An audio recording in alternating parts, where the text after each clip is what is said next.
I didn't find the house by accident. I found it because secrets don't belong on land you've ridden across for 20 years. And the moment the sun broke through the trees and reflected off glass where there should have been pine and stone, I knew something had been built where it didn't belong. The morning was bright and clean, high daylight spilling across the ridge, the kind of clear visibility that strips excuses bare, and I was astride my bike at the edge of the trail, engine ticking as it cooled, leather jacket creaking when I shifted my weight, scanning a section of land I knew as well as the lines on my hands, because this ridge wasn't just property on a map, it was territory I'd bled on, worked on, and defended long before anyone down the valley ever talked about community expansion. I cut the engine and let the silence settle, boots hitting gravel as I dismounted, black gloves tightening around nothing as instinct kicked in. Because what I was looking at through the trees wasn't a shed or a survey marker or a neighbor's fence line pushed a few feet too far. It was a full structure, deliberate and concealed, positioned just far enough from the trail to avoid casual discovery, but not far enough to escape someone who actually knew the land.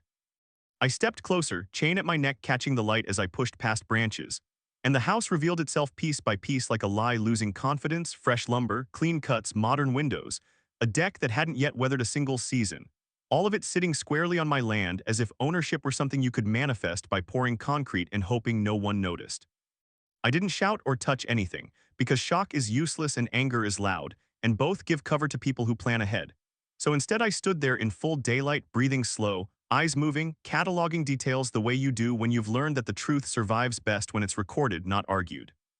There were no posted permits, no boundary flags, no signage, nothing that suggested confusion or accident, only the quiet confidence of a build that assumed no resistance, and that assumption told me more than any document ever could. I pulled out my phone and brought up the parcel overlays I'd checked more times than I could count, the red boundary lines snapping into place with unforgiving precision, my position dead center inside my property, the structure not brushing an edge or straddling a line but planted deep where it had no right to be. And as I confirmed it again and again, the weight of the situation settled in heavy and cold, because this wasn't a neighbor mistake, it was a move. I circled the house slowly, boots crunching over fresh gravel someone had hauled in for their convenience, noticing how the trees had been cut cleanly, professionally, not storm damage, not rot, but deliberate removal, timber taken without consent, without notice, without hesitation, and the longer I looked, the clearer it became that whoever ordered this had money, planning, and the kind of confidence that comes from thinking rules apply to other people. Inside, the place was unfinished but intentional, wiring stubbed out, cabinets boxed, materials stacked with care, like the builders expected to return any day and finish the job once the inconvenience of legality was handled. And that expectation was the most insulting part of all, because it meant they thought I'd either never see this or wouldn't dare to challenge it once it was standing. I documented everything, time, location, angles, boundaries, my voice steady as I narrated under the open sky, because panic makes mistakes and mistakes get exploited. And something told me this situation was designed to force a reaction, to bait me into either silence or an overstep, both of which could be used later. As I worked, one name kept circling back in my head, not spoken but present, the Homeowner Association that had been pushing outward for years, talking about growth and opportunity, quietly frustrated that my land sat between them and what they wanted, never part of their jurisdiction, never under their control, a blind spot they'd learned to resent. I'd ignored the noise because noise doesn't move boundaries, but standing there now, it was clear they'd decided to move past talk and into action, hiding a house on my land like a chess piece placed in secret, betting that once it existed, momentum would be on their side. I finished documenting and stepped back, sunlight washing over the structure, and felt that internal click happen, the one where a situation stops being surprising and starts being procedural. Because the law doesn't care about ambition or entitlement, it cares about ownership, permits, and risk, and this house violated all three. I rode back down the ridge with purpose instead of curiosity, the bike steady beneath me, dust trailing behind, already thinking through doctrine, liability, and abatement. Because leaving an illegal structure standing isn't neutrality, it's acceptance. And acceptance becomes permission if you wait long enough. By early afternoon, everything was in place, equipment staged, authority confirmed, the plan clear and lawful. And as the sun sat high and unforgiving overhead, I returned to the ridge not as an observer, but as the owner correcting a problem that should never have existed. The first contact with the structure was careful, controlled, the sound of stressed wood answering honestly when pressure was applied. And that honesty confirmed what I already knew: this wasn't built to last. It was built to stake a claim, and claims like that collapse fast when exposed to daylight. The noise carried, of course it did, and it didn't take long before voices followed, angry, accusing, demanding that I stop, waving papers that meant nothing on land they didn't own, shouting about authority they didn't have. And when that failed, bringing muscle and threats instead of answers, because people who rely on intimidation always escalate when facts don't bend. I didn't engage beyond what was necessary because every word they spoke was being recorded, every move cataloged, every overreach adding weight to a record they clearly hadn't planned for. And when hands were laid where they didn't belong, that line was crossed cleanly and publicly, turning bluster into evidence.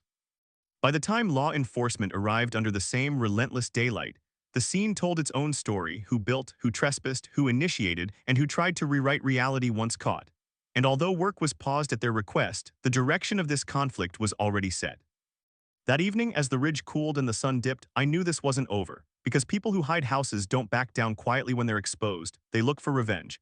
And sure enough, the next phase came fast, not with machines or shouting, but with paper, lawsuits stacked thick and dramatic, claiming millions in damages, emotional distress, destruction, anything that might scare a man into retreat. Holding that summons in my hands the next morning, daylight pouring through the shop windows, I understood exactly what they were trying to do: bury me in process, drown me in cost, punish me for refusing to play along, and standing there in my leather jacket, bike cooling outside, ridge visible in the distance, I made a simple decision that would shape everything that followed. If they wanted revenge, they were going to have to face the truth first. And the truth, once brought into the open, doesn't care how much money you throw at it. By the next morning, the retaliation wasn't subtle anymore. It was organized, loud, and timed to hit when daylight made everything look official. Because as soon as the sun cleared the ridgeline and lit the gravel like a spotlight, 3 SUVs crawled up the service trail like they owned the mountain, stopping in a staggered formation that felt rehearsed, and out stepped a cluster of men with clipboards, branded folders, and that performative confidence people wear when they think paperwork is a weapon. I was already there, bike parked facing downhill, leather jacket zipped, gloves on, chain catching the sun when I turned, and the moment they saw me, the Homeowner Association president moved to the front of his group like he was stepping onto a stage, raising his voice so it would carry across the clearing and echo back from the trees, announcing that I was in violation, that I had destroyed private property, and that I was now under enforcement action. As if saying the words in the open air could rewrite deeds and boundaries. I didn't answer with anger, I answered with procedure, holding up my phone and making it obvious I was recording, because the smartest thing a man can do when someone shows up to lie is let them do it clearly. He didn't like that. None of them did. They fanned out anyway, taking photos of the disturbed earth, the stacked lumber, the remaining partial frame, narrating their own version of events like they were building a story they planned to sell to a judge later. And the HOA president kept talking over everything, insisting the house had been approved, insisting I had no right, insisting my land was subject to community authority, each claim more confident than accurate, and every claim sounding more like a bluff the longer it went on. 2 of his men tried to set up a temporary sign at the edge of the clearing, something that read like a stop work order, and when I stepped closer and asked calmly which government body issued it, the answer was a stutter and a glance back at their leader, because they weren't expecting questions that required facts. The HOA president then did exactly what predictable bullies do when logic tightens the room. He escalated. He announced that a formal hearing had already been scheduled, that I was required to attend, and that fines would accrue daily until I restored the structure. And the word restored was the tell, because it revealed their actual plan wasn't justice, it was leverage, a demand impossible to meet meant to make me look defiant by default. I told him evenly that no hearing held by an association outside its jurisdiction meant anything on my land. And the moment I said jurisdiction, the men behind him shifted uncomfortably, because that word is a chain you can't snap by yelling. The HOA president then pulled out a folder and waved a copy of a map, claiming it proved the ridge was part of their managed zone. But the map was glossy, unlabeled, and suspiciously clean, more like a marketing graphic than a legal boundary. And when I asked him to point to the recorded plat reference or county stamp, he ignored the question and shouted louder, trying to drown detail with volume. That's when one of the men on his side, older, quieter, muttered something about being careful, and the HOA president whirled on him with visible frustration because caution ruins the show.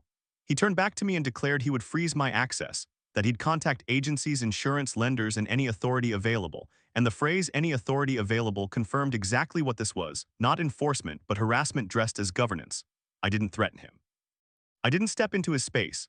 I simply told him he was trespassing on my property and that the ridge was being recorded by multiple cameras. The moment I said multiple cameras, his eyes flicked to the tree line, scanning for devices, and I saw the first hairline crack in his confidence, because men who rely on intimidation hate witnesses more than they hate resistance. He recovered by doing what he thought was smarter. He pivoted to paper. He thrust a demand letter toward me, claiming millions in damages, and when I didn't reach for it, he shoved it closer, insisting it proved I was personally liable. I kept my hands visible, calm, and told him to place it on a rock so the exchange was clean on video, because I wasn't giving him a single frame he could edit into a claim that I snatched anything. He dropped it with an angry slap, then smirked as if he'd finally landed a punch and told his men to document refusal, which was almost funny, because refusal to accept a private demand letter isn't a crime, it's common sense. Then came the next escalation, the muscle.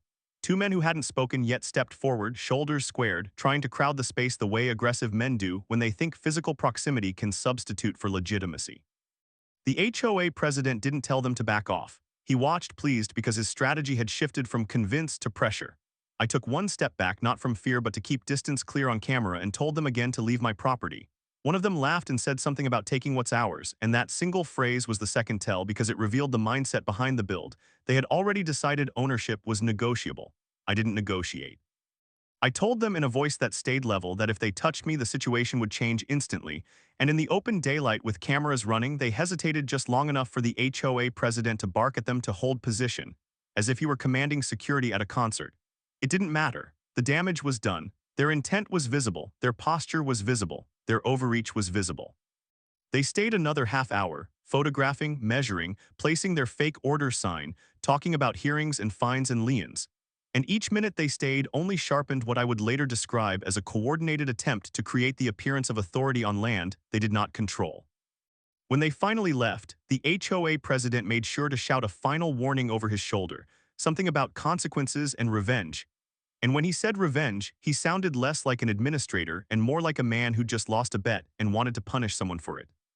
I returned to my staging area, reviewed my footage, and started building the counterfile immediately, not because I wanted war, but because I recognized the pattern.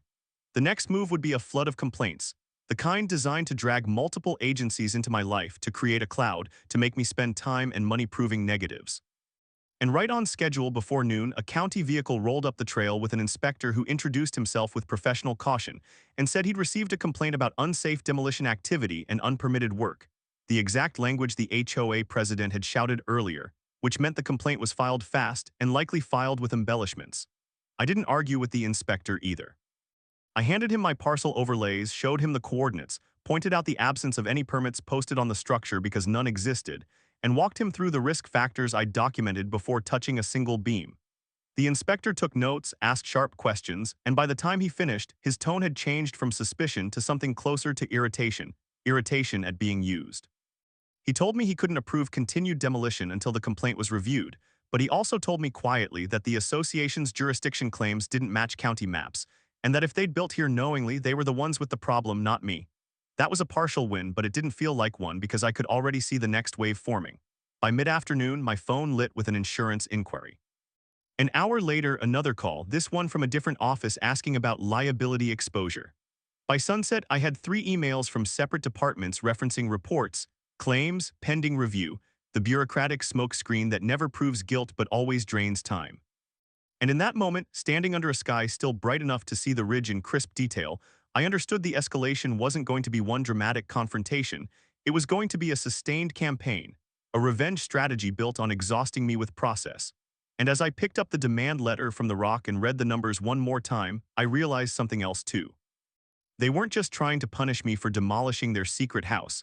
They were trying to scare me into surrendering the land itself, and the only way to stop that wasn't to shout louder than them.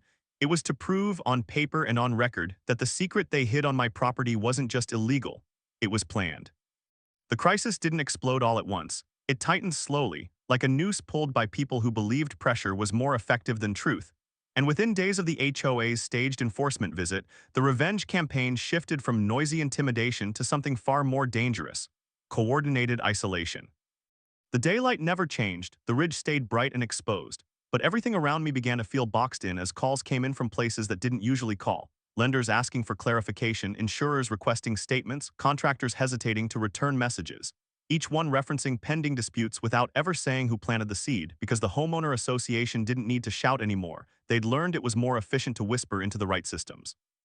Letters followed, thick envelopes packed with legal language designed to overwhelm rather than persuade, alleging reckless destruction, emotional harm, future development losses, and absurdly inflated damages, numbers stacked so high they were meant to paralyze rather than survive scrutiny. And as I read them under harsh midday light at my workbench, I could see the pattern clearly. This wasn't about winning on facts, it was about burying me under volume until exhaustion did what authority couldn't. The most aggressive move landed 3 days later, a filing for an emergency injunction demanding I immediately restore the demolished structure. a request so detached from reality it bordered on satire. But it served its purpose by forcing a rapid court appearance, compressing timelines, and flipping the burden in the public eye, because suddenly the question wasn't whether the house was legal, it was whether I had acted too decisively. Standing there reading the injunction notice, the sun cutting clean lines through the shop windows, I understood the trap. If the court hesitated even briefly, they'd spin it as validation. If it ruled quickly, they'd claim bias, and either way they'd amplify the moment to fuel the next wave of pressure. The hearing was scheduled for a clear morning, daylight pouring into the courtroom. And as I stood alone at the defense table, leather jacket folded over the chair behind me, documents stacked neatly but untouched, I could feel the imbalance they were counting on. A single landowner against a coordinated association represented by polished counsel and rehearsed outrage. Their argument was fast and theatrical, framed around irreversible harm and community disruption, painting the secret house as an innocent project cruelly destroyed, carefully omitting where it stood, who owned the land, and why no permits existed. And for a brief moment, watching the judge listen without interruption, I could feel how uncertainty might creep in if context was allowed to drift. When it was my turn, I didn't raise my voice or match their drama. I laid out sequence, ownership, and risk, step by step, explaining that leaving an illegal, structurally compromised build standing on private land isn't restraint, it's negligence. And as I spoke, I watched the questions shift, no longer aimed at my actions, but at the association's assumptions, why they believed jurisdiction extended where it didn't, why no approvals were recorded, why their emergency only emerged after the structure was exposed. The injunction was denied, firmly and without spectacle, and that denial should have ended the matter. But instead it marked the point where the Homeowner Association stopped pretending this was about rules and revealed it was about punishment. That afternoon, amended complaints were filed, expanding claims, adding parties, broadening discovery demands to absurd lengths, requests clearly designed to consume time and resources rather than uncover truth. And as the paperwork piled up, I felt the weight of the strategy press down, not in fear but in logistics, because every response took time, every filing demanded attention, and the sheer volume was meant to grind down resolve. The ridge became quieter in an unsettling way, fewer casual visitors, fewer familiar trucks passing by, as if the association's narrative had already begun to work its way outward, painting me as unstable, unpredictable, someone to avoid until things settled. And that social isolation, subtle but deliberate, was more effective than any shouted threat. The lowest point came one afternoon when a routine supplier declined to deliver materials, citing risk concerns. And standing there in full daylight staring at a phone that had just gone silent, I felt the edges of the box they were trying to build around me, not walls, but friction, inconvenience, hesitation, all engineered to make standing firm feel costly. For the first time since this began, the question surfaced not as doubt but as calculation. How long could this pressure be sustained? How many fronts could stay active before fatigue did what intimidation hadn't? That was the heart of the crisis, not fear of losing the case, but the recognition that they were betting on attrition, on my willingness to trade land for peace, to settle just to make the noise stop, and that bet would only pay off if nothing changed the balance.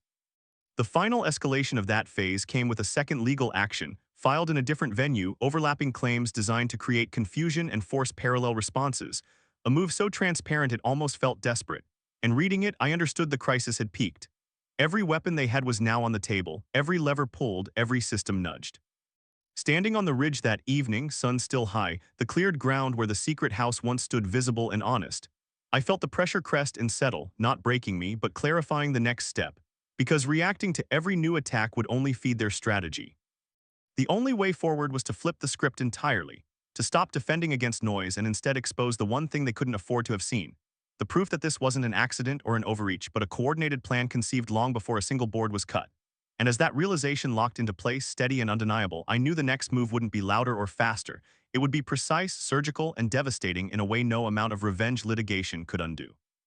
The turning point didn't announce itself with a win or a ruling. It arrived quietly, slipped into the chaos like a blade, finding the one place armor doesn't cover. And it happened on a bright afternoon when the pressure campaign was at its heaviest, and the Homeowner Association was convinced they finally had me boxed in. I was sorting through another stack of filings at the workbench, sunlight pouring in through the open door, the bike parked just outside with dust still clinging to the tires, when an email came through from an address I didn't recognize. No subject line, no greeting, just a single sentence asking if I knew what they had done on purpose. I didn't open the attachment right away, because experience teaches you caution when something feels like it could be a trap, but the timing was too precise to ignore, and when I finally clicked it open, the noise of the last few weeks fell away instantly. What stared back at me wasn't opinion or rumor, it was internal documentation. Meeting minutes, budget line items, planning notes, all stamped with dates weeks before the secret house ever appeared on my land, and every page told the same story in different words, that the build had been discussed, approved, and justified internally as a strategic encroachment. A test of resistance meant to force negotiations from a position of advantage. I read slowly, once for shock and once for structure, and with each paragraph the picture sharpened, references to my ridge described as unmonitored, discussions about accelerating construction before objections arise, and a chilling note about allocating reserve funds to contain legal fallout, language so casual it revealed how normal this kind of behavior had become to them. There was no confusion in these documents, no debate about boundaries, no uncertainty about ownership, only confidence that if they moved fast and loudly enough, reality would bend, and that confidence was the most dangerous thing they'd underestimated. I verified everything, metadata, timestamps, authorship, cross-referencing names with filings I already had, and the more I checked, the stronger it became. Because this wasn't a single rogue decision, it was coordinated, budgeted, and executed with full awareness that the land wasn't theirs. Under the same clear daylight that had exposed the house itself, I organized the material into a clean evidentiary package, not adding commentary, not embellishing, just letting their own words speak. And then I did something that shifted the entire balance. I stopped responding to their noise and sent the packet where noise doesn't matter. Formal complaints were filed with the appropriate oversight bodies, complete with exhibits, timelines, and a narrative built entirely from their internal records. And once those submissions were acknowledged, the temperature changed almost immediately.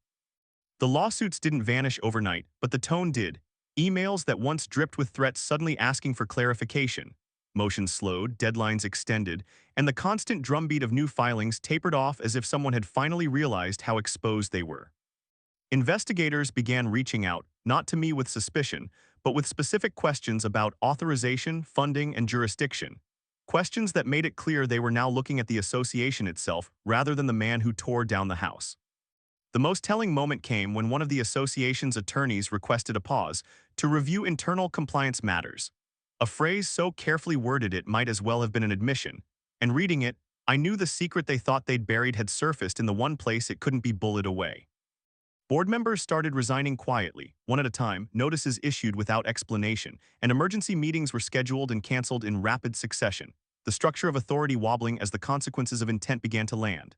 Standing on the ridge later that day, sunlight still high, looking out over the cleared ground where the house once stood, I felt the pressure lift just enough to breathe, not because the fight was over, but because it was finally fair. They were no longer attacking from a position of assumed immunity, they were defending themselves against their own decisions, and that reversal was everything. The turning point wasn't dramatic, it didn't involve raised voices or sudden apologies. It was simply the moment when the truth entered systems that don't care how loud you shout, systems that only respond to evidence, and once that happened, the revenge strategy collapsed inward. Claims were narrowed, accusations softened, and the demand for millions began to look less like justice and more like desperation, especially as parallel inquiries opened into fund usage and governance practices that had nothing to do with me but everything to do with how they operated. I continued documenting, continued responding precisely and minimally, because at this stage, restraint was more powerful than reaction, and every day that passed without a new escalation from them confirmed what I already knew. The people who hide houses don't survive exposure, they implode under it. The daylight never changed, the ridge stayed open and honest, and with each quiet confirmation from another authority acknowledging receipt of the evidence, the path forward became clearer, narrower, and entirely out of their control. By the end of that week, the crisis that had felt suffocating just days earlier had transformed into momentum, not because I'd fought harder, but because I'd stopped fighting the wrong battle. And as I closed the final folder that afternoon, bike idling softly outside, chain warm against my collarbone, I understood the revenge they wanted had turned into something far worse for them. Accountability they couldn't intimidate, delay, or outspend, and once that kind of turning point is reached, the ending is no longer a question of if, only when. The resolution didn't arrive with a bang or a headline, it arrived the way real endings do, quietly, unmistakably, and entirely in daylight, when the people who had spent months trying to crush me with revenge finally ran out of places to hide. The first sign was the silence, not the peaceful kind, but the strained, deliberate silence that comes when lawyers stop posturing and start calculating exposure. And within days of the oversight inquiries being formally acknowledged, the lawsuits that once arrived like clockwork simply didn't. Deadlines were extended without argument, motions quietly withdrawn, emails that once demanded compliance now asking for patience, And that shift told me more than any ruling ever could, because confidence doesn't evaporate unless it was built on something fragile. Then the resignations began, not announced publicly, not explained, just names disappearing from letterheads and filings. Men who had once signed off on aggressive actions suddenly claiming personal reasons and health matters. Stepping away before their signatures became liabilities, and each departure weakened the Homeowner Association's position further, because governance collapses fast when accountability starts asking questions it can't dodge.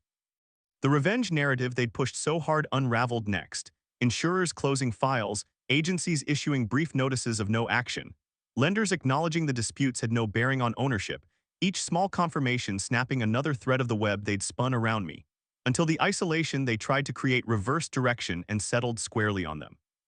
The final lawsuit, the one demanding millions, limped forward just long enough to reach discovery. And that's where it died, smothered by its own contradictions. Because once financial records, internal votes, and communications were compelled into the open, it became impossible to pretend this was about damages instead of domination. Their attorneys filed a notice of voluntary dismissal with prejudice, a single page that erased months of threats in one stroke, followed shortly by a court order awarding full legal costs, not as punishment but as correction, and holding that document under bright midday light, I felt the weight lift completely for the first time since the secret house revealed itself. The Homeowner Association issued a carefully worded statement shortly after, acknowledging errors in boundary assessment and unauthorized development actions. Phrases chosen to minimize embarrassment while conceding everything that mattered. And alongside it came updated jurisdiction maps filed with the county, clean red lines drawn with finality, permanently excluding my land from their authority, a public admission that the ridge had never been theirs to touch. Oversight bodies closed their inquiries one by one, not with applause but with referrals, the kind that don't make noise until much later. And while no one stood in front of cameras admitting fault, consequences began moving behind the scenes: audits, compliance reviews, frozen reserve funds, the slow machinery of accountability grinding forward with a patience intimidation never has. Life on the ridge settled back into rhythm, not instantly but steadily, the way land heals when heavy boots finally leave it alone. And as the seasons shifted, the cleared ground where the house once stood remained empty, untouched, honest. A visible reminder that entitlement doesn't survive contact with ownership.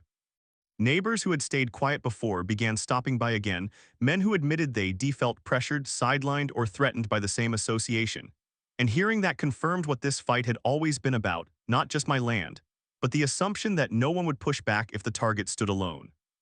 The association elected new leadership, quieter, cautious, careful with words and actions, and enforcement letters that once flew freely simply stopped, replaced by compliance reviews and public listening sessions. The posture of an organization that had learned, painfully, that power without permission collapses under scrutiny. Standing on the ridge one afternoon, sun-high, leather jacket warm against my shoulders, bike parked nearby, I looked out over the land that had sparked all of this and felt something better than victory, certainty, the kind that comes when truth has done its work and no longer needs defending. They never got their revenge. What they got instead was exposure, accountability, and the permanent loss of the leverage they thought they could wield, and that outcome mattered more than any apology ever could. The secret house was gone, not just physically but symbolically, erased from plans, from narratives, from the future they'd tried to force. And in its place stood something far more durable than concrete or glass. A clear boundary, publicly affirmed, legally unassailable, and respected by everyone who mattered. As daylight stretched long shadows across the ridge and the wind moved through the trees the way it always had, I understood that tearing down the house had been the easy part. The real work was refusing to surrender when revenge dressed itself up as law. And because I didn't, because the truth was documented, timed, and delivered where intimidation couldn't reach, the ending wrote itself. The Homeowner Association went back to its lane, my land remained mine, and the message was etched permanently into the record for anyone else watching. If you hide something illegal on ground you don't own, daylight will find it, and once it does, no amount of money, threats, or revenge can put it back the way it was.